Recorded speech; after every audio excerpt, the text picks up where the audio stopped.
जय श्री हरि जय श्री कृष्णा। ओम नमः शिवाय।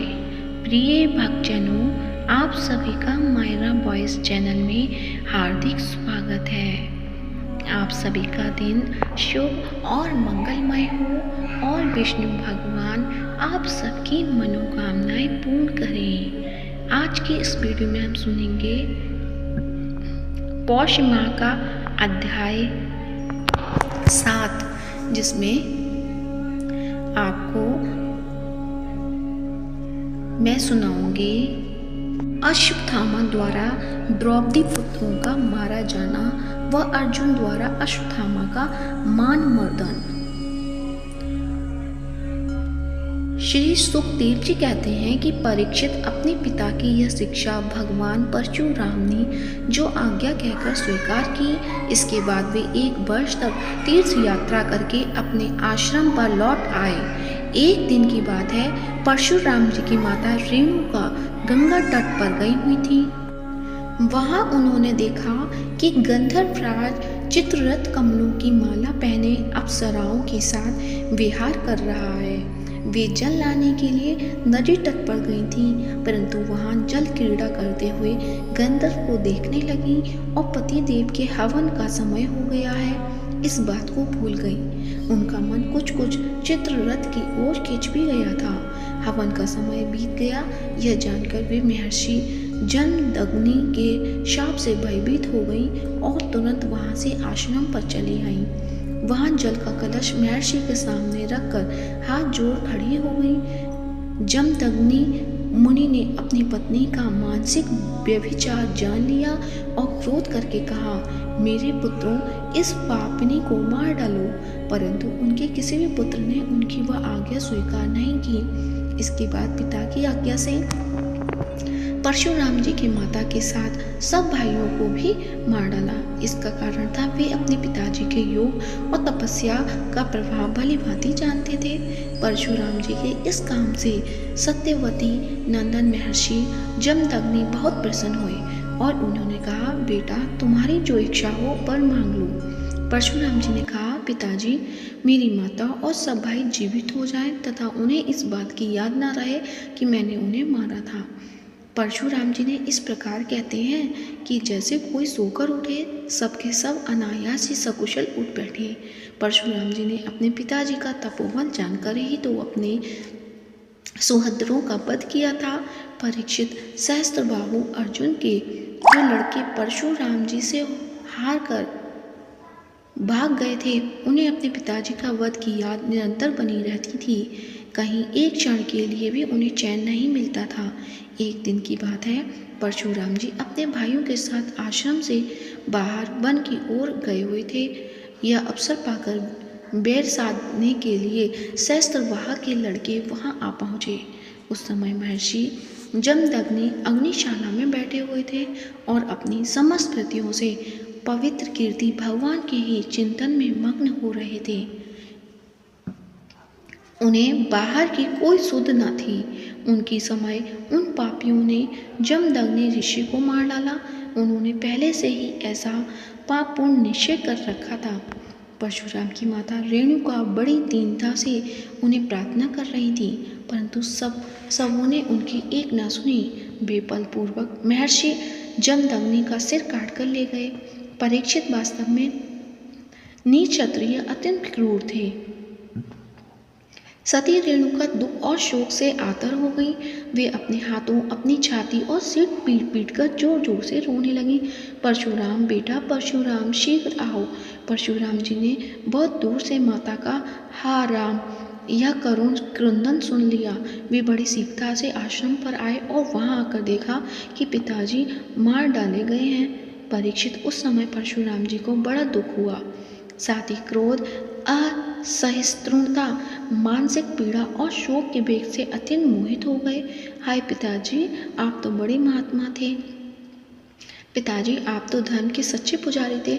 आप हम लोगों को छोड़कर स्वर्ग चले गए। इस प्रकार विलाप कर उन्होंने पिताजी के शरीर को भाइयों को सौंप दिया और स्वयं हाथ में फरसा उठाकर क्षत्रियों का संहार कर डालने का निश्चय किया।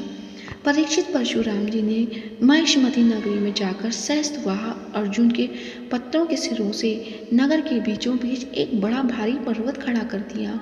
उस नगर की शोभा तो उन ब्रह्मघाती नीच क्षत्रिय के कारण ही नष्ट हो चुकी थी। उनके रक्त से एक बड़ी भयंकर नदी बह रही थी, जिसे देखकर ब्राह्मण द्रोहियों का हृदय भय से कांप उठता था। भगवान ने देखा कि वर्तमान क्षत्रिय अत्याचारी हो गए, इसलिए राजन उन्होंने अपने पिता के वध को निमित्त बनाकर 21 बार पृथ्वी को क्षत्रियहीन कर दिया और कुरुक्षेत्र के समंत पंचकमों ऐसे ऐसे 5 तालाब बना दिए जो रक्त के जल से भरे हुए थे। परशुराम जी ने अपने पिताजी का सिर लाकर उनके धड़ से जोड़ दिया और यज्ञों द्वारा सर्वदेवमय आत्मस्वरूप भगवान का यजन किया।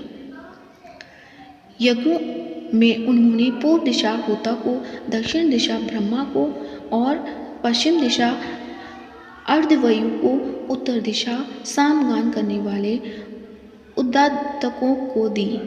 इसी प्रकार अग्निकोण आदि विदिशा ऋतुओं जो दी, कश्यप जी को मध्य भूमि दी, उपद्रवा को आर्यवर्त दिया तथा दूसरे सदस्य को अन्याय दिशाएं प्रदान की। इसके बाद यज्ञांत स्नान करने के बाद समस्त पापों से मुक्त हो गए और ब्रह्म नदी सरस्वती के तट पर मेघ रहित सूर्य के समान शोभायमान हुए। महर्षि जमदग्नि के स्मृति रूप संकल्पमय शरीर की प्राप्ति हो गई। परशुराम जी से सम्मानित होकर वे सप्तर्षियों के मंडलों में 7वें ऋषि हो गए।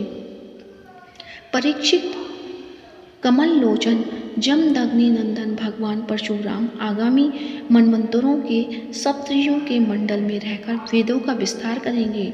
वे आज भी किसी को किसी प्रकार का दंड न देते हुए शांत चित्त से महेंद्र पर्वत पर निवास करते हैं। वहाँ सिद्ध गंधर्व और चारण उनके चरित्र का मधुर स्वर से गान करते रहते हैं। सब शक्तिमान विश्वात्मा भगवान श्री हरि ने इस प्रकार भृंगुवंशियों में अवतार ग्रहण करके पृथ्वी के भारभूत राजाओं का बहुत बार वध किया। महाराज गादी के पुत्र हुए प्रज्वलित अग्नि के समान परम तेजस्वी विश्वामित्र जी, इन्होंने अपने तपोबल से क्षत्रियत्व का त्याग करके ब्रह्म तेज प्राप्त कर दिया। परीक्षित विश्वामित्र जी के 100 पुत्र थे।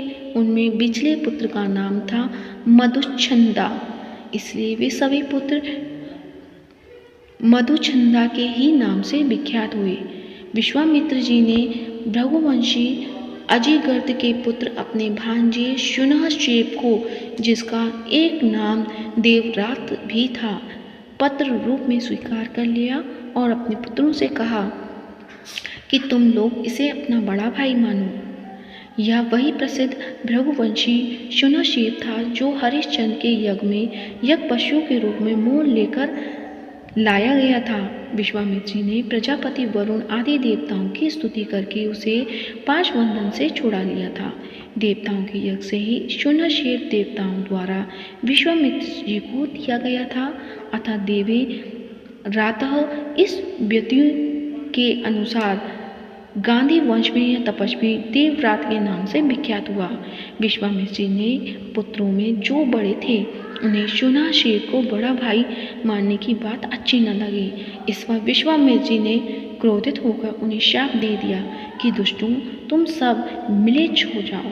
इस प्रकार जब 49 भाई मिलेच्छ हो गए तब विश्वामित्र जी के बिचले पुत्र मधुच्छंदा ने अपने छोटे 50 भाइयों के साथ कहा, पिताजी, आप हम लोगों को जो आज्ञा करते हैं हम उसका पालन करने के लिए तैयार हैं।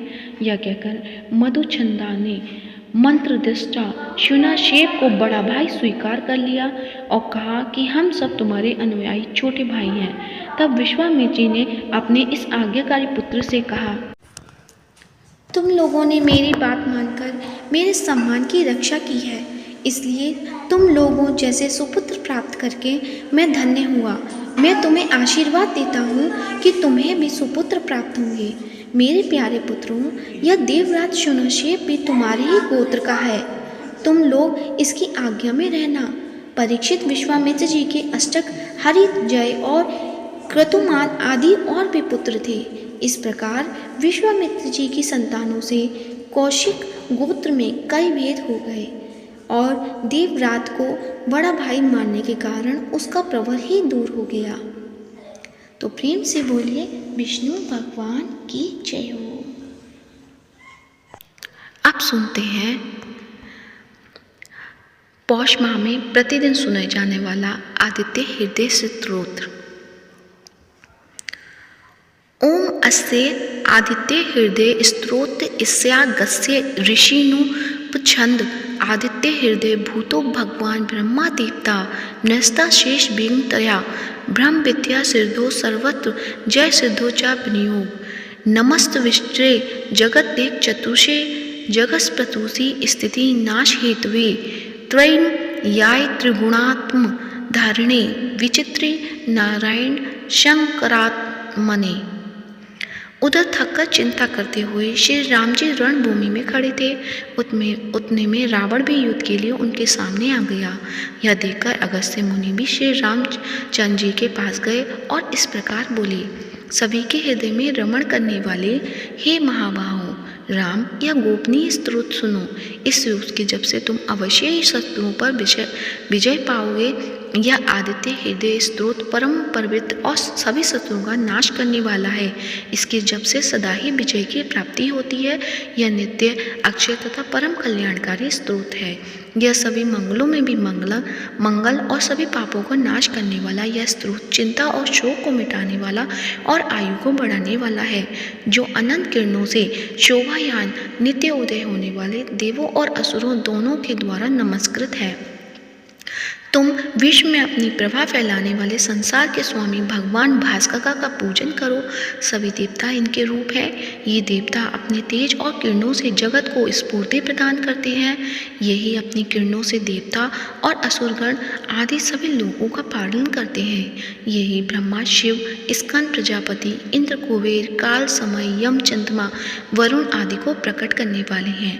ये पितरों, वसु, साध्य, अश्विनी कुमारों, मरुदगण, मनु, वायु, अग्नि, प्रजा, प्राण और ऋतुओं को जन्म देने वाले प्रभा के पुंज हैं। इनके नाम आदित्य, सविता, सूर्य, खग, पूषा, गविस्थान, सुवर्ण सदृश्य, भानु, हिरण्यता, दिवाकर और हरिदश्म, सस्ताची, सप्तसती, मरीचिमान, तिम्रो, मंथन, शंभु, त्वष्टा, मातंग, अंशुमान, हिरण्यगर्भ, शिशिर, तपन, भास्कर, रवि, अग्निगर्भ, आदित्य पुत्र, शंख, शिशिर, नाशन और व्योमनाथ, तम भेदी, ऋग, यजु और साम वेद के पारगामी, धन, वृष्टि, अपामित, विंध्य, विधि, प्लम्बंग, आत्मी, मंडली, मृत्यु, पिंगल, सप्तापन, सभी को तप देने वाले, कवि, विष, महातेजस्वी, रक्त, सर्वबोधव, सबकी उत्पत्ति करने वाले हैं।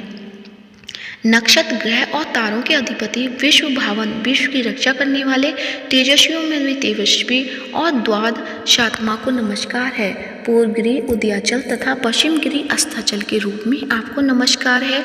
तारों और ग्रहों के स्वामी तथा दिन के अधिपति को नमस्कार है, जो जय के रूप हैं, विजय के रूप हैं। हरे रंग के घोड़ों से युक्त रथ वाले भगवान को नमस्कार है। सहस्त्र किरणों के प्रभावान आदित्य भगवान को बारंबार नमस्कार है। उग्र, वीर तथा सारंग सूर्य देव को नमस्कार है। कमलों को विकसित करने वाले प्रचंड तेज वाले मातंग को नमस्कार है। आप ब्रह्मा, शिव और विष्णु के स्वामी हैं। सूर्य आपकी संज्ञा है। यह सूर्यमंडल आपका ही तेज है। आप प्रकाश से परिपूर्ण हैं। आपको स्वाहा करने वाले अग्नि स्वरूप हे रौद्र रूप आपको नमस्कार है। अज्ञान अंधकार के नाशक, शीत के निवारक तथा शत्रुओं के नाशक आपका रूप अप्रमेय है। कृतज्ञों को नाश करने वाले देव और सभी ज्योतियों के अधिपति को नमस्कार है। आपकी प्रभा तप्त स्वर्ण के समान है। आप ही हरि, अज्ञान को हरने वाले, विश्वकर्मा, संसार की रचना करने वाले, तम अंधेरा के नाशक, प्रकाश रूप और जगत के साक्षी आपको नमस्कार है। हे रघुनंदन, भगवान सूर्यदेव ही सभी भूतों का संहार, रचना और पालन करते हैं। यही देव अपनी रश्मि से तप यानी गर्मी और वर्षा करते हैं। यही देव सभी भूतों के अंतर स्थित होकर उनके सो जाने पर भी जागते रहते हैं। यही अग्निहोत्री कहलाते हैं और अग्निहोत्री पुरुषों को मिलने वाले फल हैं। यही वेद, यज्ञ और यज्ञ से मिलने वाले फल हैं। यह देव संपूर्ण लोगों की क्रिया का फल देने वाले हैं। राघव विपत्ति में, कष्ट में, कठिन मार्ग में और किसी भय के समय जो भी सूर्यदेव का कीर्तन करता है उसे दुख नहीं सहना पड़ता। तुम एकाग्रचित होकर इन जगतपति देवाधिदेव का पूजन करो। इनका आदित्य हृदय स्तोत्र 3 बार जप करने से तुम अवश्य ही युद्ध में विजय पाओगे। हे महाबाहो, इसी क्षण तुम रावण का वध कर सकोगे। इस प्रकार मुनि अगस्त्य जिस प्रकार आए थे उसी प्रकार लौट गए। तब इस प्रकार अगस्त्य मुनि का उपदेश सुनकर महातेजस्वी राम जी का शोक दूर हो गया। प्रसन्न और प्रतिशील होकर, परम हर्षित सुचित होकर उन्होंने भगवान सूर्य की ओर देखते हुए 3 बार आदित्य हृदय स्तोत्र का 3 बार जप किया। तत्पश्चात राम जी ने धनुष उठाकर युद्ध के लिए आए हुए रावण को देखा और उत्साह से भरकर सभी यत्नों से रावण के निश्चय किया। तब देवता के मध्य में खड़े हुए सूर्यदेव ने प्रसन्न होकर श्री राम जी की ओर देखकर निशाचर राक्षस के राजा का विनाश का समय निकट जानकर प्रसन्नता पूर्वक कहा कि अब जल्दी करो। इत्यादि श्रीमद् रामायणे वाल्मीकि आदित्य काव्य युद्ध कांडे 25 सर्ग। वो सच्चे दरबार की जय हो, सूर्य भगवान की जय हो। अब सुनते हैं लप्सी और तपसी की कहानी। सभी कहानियों के बाद इस कहानी को अवश्य सुनना चाहिए। और यह भी कहा जाता है कि लप्सी का फल लप्सी को मिले, तपसी का फल तपसी को मिले और हमारी पूजा पाठ का फल हमें मिले। अब सुनिए लप्सी तपसी की कहानी। एक लप्सी था, एक तपसी था। तपसी हमेशा भगवान की तपस्या में लीन रहता था। लप्सी रोजाना 1.25 सेर की लापसी बनाकर भगवान का भोग लगाकर जीम लेता था। एक दिन दोनों लड़ने लगे। तपसी बोला, मैं रोज भगवान की तपस्या करता हूँ, इसलिए मैं बड़ा हूँ। लप्सी बोला, मैं रोज भगवान को 1.25 सेर लापसी का भोग लगाता हूँ, इसलिए मैं बड़ा हूँ। नारद जी वहाँ से गुजर रहे थे। दोनों को लड़ता देखकर उसने पूछा कि तुम क्यों लड़ रहे हो। तपसी ने खुद के बड़ा होने का कारण बताया और लप्सी ने अपना कारण बताया। नारद जी बोले, तुम्हारा फैसला मैं ही कर दूंगा। दूसरे दिन लप्सी और तपसी नहाकर अपनी रोज की भक्ति करने आए तो नारद जी ने छुपकर 1.25 करोड़ की एक अंगूठी उन दोनों के आगे रख दी। तपसी की नज़र जब अंगूठी पर पड़ी तो उसने चुपचाप अंगूठी उठाकर अपने नीचे दबा ली। लप्सी की नज़र अंगूठी पर पड़ी लेकिन उसने ध्यान नहीं दिया। भगवान को भोग लगाकर लापसी खाने लगा। नारद जी सामने आए तो दोनों ने पूछा कि कौन बड़ा। तो नारद जी ने तपसी से खड़ा होने को कहा। वो खड़ा हुआ तो उसके नीचे दबी अंगूठी दिखाई पड़ी। नारद जी ने तपसी से कहा, तपस्या करने के बाद भी तुम्हारी चोरी करने की आदत नहीं गई, इसलिए लप्सी बड़ा है और तुम्हें तुम्हारी तपस्या का कोई फल नहीं मिलेगा। तपसी शर्मिंदा होकर मांगने लगा। उसने नारद जी से पूछा कि मुझे कोई तपस्या का फल कैसे मिलेगा।